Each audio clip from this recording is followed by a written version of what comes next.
So,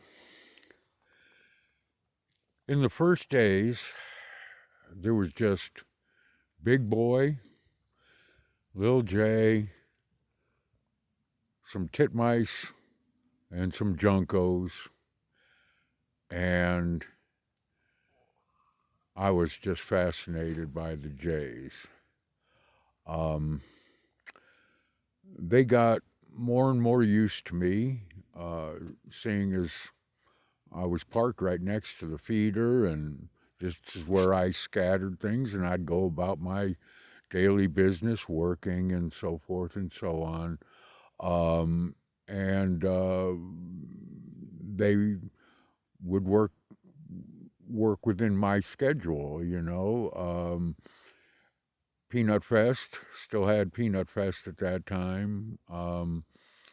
And after that, when I wasn't making too much noise or right here, they would be feeding out of the feeder or off the ground and everything. But Big Boy found out rather quickly that there was dog food in the van.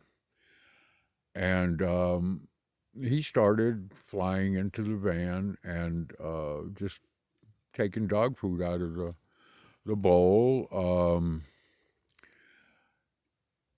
He exhibited an amazing amount of skill as far as calculating odds went and how far he could go in order to keep getting his daily fix of dog food.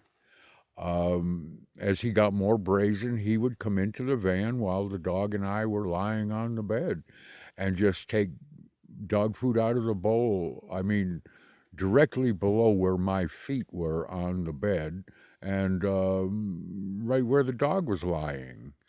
But he knew that he could get out of there before anything could happen to him. He was smart enough to figure those odds. Now, one day, he flew into the van while I was sitting up on the bed, and that just freaked him out. He went nuts, backpedaling and trying to get out of the van. And now you would think that that nasty little surprise would make him think twice about flying into the van or, just hopping in, and it did. So, how did he rectify the situation? It's Nellie. Another line drive for Nellie. Oh, too low. Darn it. Here you go, Nellie. Nice. Well, if he wasn't sure where the dog and I were, he would fly up to the corner of the door and peek inside to make sure the coast was clear. It only took him an extra second, and then he could hop down in there. But if he knew where I was and where the dog was, he'd just go and fly right in. He understood that there was only two of us. And if he could account for both of us, he was safe flying into the van. He never made the same mistake twice. He never flew into the van while I was in there and sitting up. Here's Nellie again. Another line drive, Nellie? Oh, nice. And it just amazed me. I would see him, and you can see this on video. I could predict it. He'd come hopping down the way, and you can see him. He looks over to his left, my right, and he'd see the dog. He'd see me sitting in the chair, and he'd I'd say he's going to hop into the van, and sure enough, he'd just take a right turn and hop into the van because he knew where both of us were. It just I could predict every single time when he was coming down the path if he was going to come straight toward me to get a peanut or if he was going to hop into the van just by the way he looked around. And once he located another line drive, Nellie. Oh, you missed that one. Um, it was just it just blew me away. So his little near heart attack moment of flying into the van while I was sitting up on the bed, um, it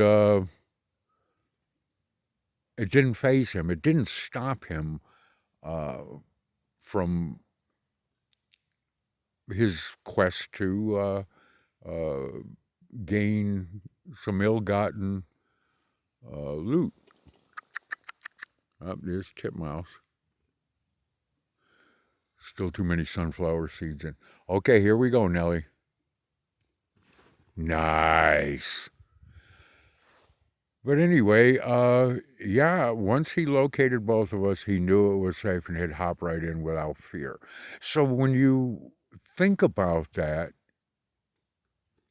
you realize that he's he knows that there's only two of us.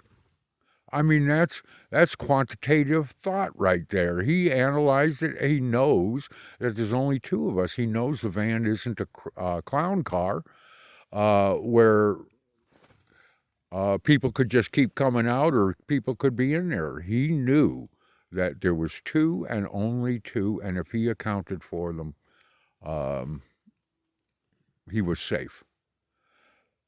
I mean, it's just to me, it's mind blowing.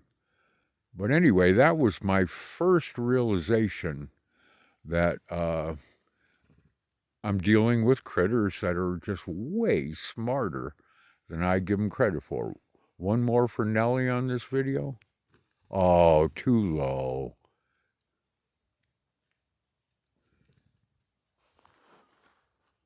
Okay, Nellie, you're going to cap this video off right here with a nice.